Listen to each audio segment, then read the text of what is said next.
मुफ्ती तारिक मसूद के बयानात के लिए मुफ्ती साहब के ऑफिशियल चैनल मुफ्ती तारिक मसूद स्पीचेस को सब्सक्राइब करें। और अमाल में अल्लाह ने सबसे पहले जिक्र किया आतल माल अला हुब्बिही, अल्लाह की मोहब्बत में माल खर्च करो। काफिर भी माल खर्च करता है, स्टेट को खुश करने के लिए खर्च करता है, इंसानों को खुश करने के लिए खर्च करता है। बाज़ दफ़ा उसके दिल में एक रहम का जज्बा होता है, उस जज्बे को तस्कीन पहुंचाने के लिए काफिर माल खर्च करता है। दुनिया में गैर मुस्लिम भी खर्च करते हैं, लेकिन अल्लाह ने कहा तुमने जो माल खर्च करना है आतल माला अला हुब्बिही, अल्लाह की मोहब्बत की बेस पे करना है, अल्लाह को खुश करने के लिए। काफिर अल्लाह को खुश करने के लिए नहीं कर रहा होता, तो तुमने अल्लाह के लिए करना है। और देखें अल्लाह ने इस्लाम के अहकाम में अकायद के बाद सबसे पहले इन्फाक का तज़किरा किया है, खर्च करना। कभी कुरान नमाज को पहले जिक्र करता है, खर्च करने को बाद में, कभी खर्च करने को पहले और नमाज को बाद में। तो ये दोनों लाजिम मलजूम है कि इबादत भी करनी है और अल्लाह की राह में खर्च भी करना है। तो कंजूस आदमी का इस्लाम में कोई जो है मकाम नहीं है, और अहले जन्नत की जो सिफ़ात बयान की गई हैं उनमें कंजूसों का कोई तज़किरा नहीं मिलता, हमें हमेशा सखी लोगों का तज़किरा मिलता है। तो इसलिए अल्लाह ने फरमाया कि आतल माला, माल खर्च करेगा तो किस बेस पे खर्च करेगा? अला हुब्बिही, अल्लाह की मोहब्बत की बेस पे, अल्लाह को खुश करने के लिए। कहाँ खर्च करेगा? ज़विल क़ुरबा, रिश्तेदारों पर सबसे पहले।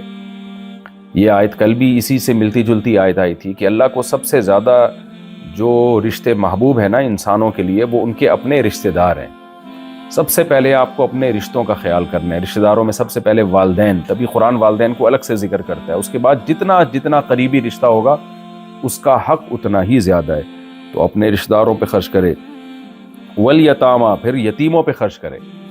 कल भी आयत इस जैसी आयत आई थी कि यतीम अगर रिश्तेदार भी हो तो उसका डबल हक है। वल यतामा वल मसाकीन, और आम गरीबों पर, वबन सबील, और मुसाफिरों पे, वसाइलीना व फिर रिक़ाब, और मांगने वालों को भी दो। यहाँ मांगने वालों से वो मांगने वाले मुराद हैं। दूसरी हदीस से पता चलता है कि जो मुस्तहिक हों, पेशावर भिखारी जिनका काम ही भीख मांगना हो। सैयदना उमर बिन ख़त्ताब रज़ी अल्लाह ताला अन्हु से उनकी मुखालफत मनकूल है, क्योंकि इस्लाम नहीं चाहता कि आप लोगों को बिला वजह भीख दे दे के अपाहज बनाए। हाँ, जो ज़रूरतमंद है, मुस्तहिक हैं, तो बाज़ दफ़ा वो मांग भी लेते हैं, तो अल्लाह कहते हैं उन पे खर्च करो। वह फिर रिक़ाब, और गर्दनें आज़ाद कराने में,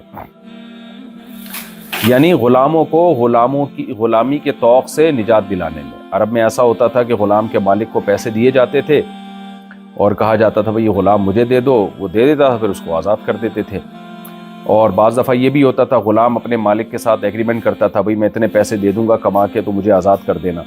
तो जब कोई ग़ुलाम ऐसा एग्रीमेंट कर लेता तो फिर कुरान हुक्म देता कि उसकी मदद करो तुम, अगर किसी ने ऐसा एग्रीमेंट किया है तो ग़ुलामी को आज़ाद कराने में पैसा खर्च करो। आज इस आयत पर इस तरह से अमल किया जा सकता है। ग़ुलाम तो अब ख़त्म हो गए दुनिया में, लेकिन ग़ुलामों जैसी ज़िंदगी बहुत से लोग बसर कर रहे हैं। बहुत से लोग ऐसे हैं, सिंध में आप जाएंगे तो बहुत से लोगों को क्या किया है कि मालदारों ने कर्ज़े दे दे के उन किसानों को सूदी कर्ज़े दे दे के ग़ुलाम बनाया हुआ है। उनको कर्ज़े दे दिए इतने, अब वो बेचारे कर्ज़ा अदा नहीं कर सकते, तो फिर उनको ग़ुलाम बना के रखा हुआ है। जबकि इस्लाम क्या कहता है, जब आपने किसी को कर्ज़ा दिया तो कर्ज़ा ही वापस ले सकते हैं, उसके अलावा उससे उस कर्ज़े की बेस पे ज़रा सी भी खिदमत नहीं ले सकते आप, क्योंकि वो भी सूद में आएगी। कुल्लु क़र्ज़िन जर्रा नफ़अन फ़हुवा रिबा, हर वो कर्ज जो कर्ज के अलावा भी मजीद नफ़ा खींच के ला रहा है ना, वो सूद ही में आएगा। मिसाल के तौर पर आपने किसी को 1 करोड़ रुपए कर्जा दे दिया या लाख रुपए कर्जा दे दिया। हमारे एक जानने वाले के साथ ऐसा हुआ, उन्होंने किसी बाइक के मैकेनिक को ना चंद लाख रुपए कर्जा दिया। अब वो बेचारा कर्जा अदा कर नहीं पा रहा है, तो ये अपनी बाइक ले जाते और उससे फ्री में ठीक करवा के ले आते हैं। वो भी ठीक कर देता कि चलो यार इस बहाने मुझे कर्जा छोड़ा हुआ इसने। मैंने उनको बताया, मैंने कहा ये सूद में आएगा।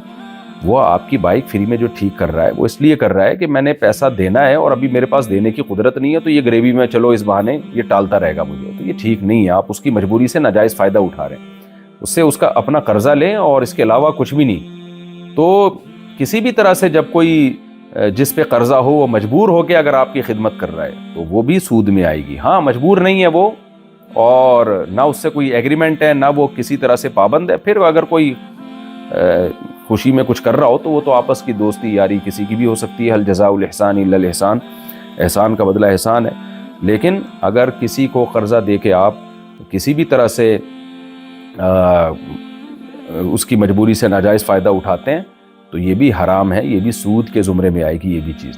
تو قرآن کہتا ہے غلامی سے نکالو۔ آج دنیا میں بڑی طاقتوں نے غریب ملکوں کو قرضے دے دے کے غلام بنایا ہوا ہے، تو کسی غریب ملک کو غربت سے نکالنے کی کوشش کرنا تاکہ وہ عالمی طاقتوں کے شکنجے سے نکلے، یہ بھی اسی میں داخل ہے۔ اور اپنے آپ کو مالدار بنانا، اس نیت سے پیسہ کمانا کہ تاکہ میں کسی کا غلام نہ بنوں۔ دیکھیں جب انسان، میں نے بار بار بیان میں بتاتا ہوں کہ غربت کی دو قسمیں، ایک وہ غریب ہوتا ہے جو اللہ کی طرف سے ہوتا ہے، بہت سارے صحابہ غریب تھے، بہت سارے بزرگان دین زیادہ تر تو غریب ہی تھے، علماء میں اکثریت غربا اور مساکین ہی کی ہوتی ہے، تو یہ وہ غربت ہے جو اللہ کی طرف سے، اس میں انسان قصوروار نہیں ہے، اس غربت میں اللہ کی مدد ہوتی ہے، اس غربت میں انسان استغنا میں رہتا ہے، اور اس غربت پہ بڑے فائدے ہیں، یعنی حدیث میں آتا ہے کہ غریب جنت میں زیادہ ہوں گے۔ لیکن ایک غربت وہ ہوتی ہے جو اپنی حماقتوں کی بیس پہ ہوتی ہے، سستی کاہلی کی وجہ سے ہوتی ہے، تو اس غربت کے بہت زیادہ سائیڈ ایفیکٹ ہیں، اس میں آپ کی غربت سے دوسرے لوگ ناجائز فائدہ اٹھا کے آپ کو غلام بناتے ہیں اور آپ سے ایسے کام کرواتے ہیں جو ناجائز ہوتے ہیں۔ تبھی ایک روایت میں آتا ہے کاد الفقر ان تکون کفرن او کما ان یکون کفرن او کما قال صلی اللہ علیہ وسلم۔ روایت کی سند پر مجھے زیادہ یعنی تحقیق نہیں ہے کہ حدیث یہ صحیح ہے یا غلط، لیکن اس کا مضمون بہرحال ٹھیک ہے، یعنی اس حدیث صحیح ہے یا ضعیف اس کی مجھے ابھی فی الحال تحقیق نہیں ہے، لیکن اس کا مضمون ٹھیک ہے۔ وہ کیا ہے حدیث میں کہ فقر جو ہے نا بعض دفعہ انسان کو کفر تک پہنچا دیتا ہے۔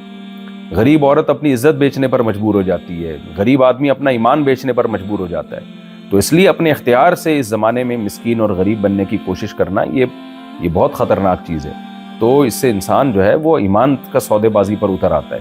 اپنے ملک، ہمارے ملک کا حال دیکھیں جو پاکستان کا اس وقت چل رہا ہے، ہم نے قرضے لے کے اپنے آپ کو غلام بنا دیا۔ اب ہم پر ہماری پالیسیاں نہیں، بہت ساری پالیسیاں ہم پر دوسروں کی چل رہی ہوتی ہیں، تو اس لیے اپنے ملکوں کو بھی غربت سے نکالنے کی کوشش کرنی چاہیے، اپنے خاندان کو بھی، اپنے آپ کو بھی، تاکہ ہم غلامی کے طوق سے نکلیں۔ تو اللہ تعالیٰ کو صرف اپنی غلامی پسند ہے، انسان کی غلامی اللہ کو پسند نہیں ہے۔ آگے اللہ فرماتے ہیں وَأَقَامَ الصَّلَاةَ وَآتَى الزَّكَاةَ، اس کے ساتھ ساتھ یہ شخص نماز بھی قائم کرے اور زکوٰۃ بھی دے۔ وَالْمُوفُونَ بِعَهْدِهِمْ إِذَا عَاهَدُوا، اور جب کوئی عہد کرو تو اس کو پورا کرو، یہ بھی اس میں داخل ہے، یعنی یہ بھی نیکی ہے۔ یعنی اللہ بیان کر رہے ہیں کہ مشرق مغرب کی طرف رخ کر لینا یہ کوئی نیکی اس میں منحصر نہیں ہے، اصل نیکی تو یہ ہے کہ اللہ کی اطاعت کرو اور یہ صفات اپنے اندر پیدا کرو۔ وَالْمُوفُونَ بِعَهْدِهِمْ إِذَا عَاهَدُوا، معاہدہ کر کے اس کو پورا کیا کرو، ایگریمنٹ کی خلاف ورزی نہ کیا کرو۔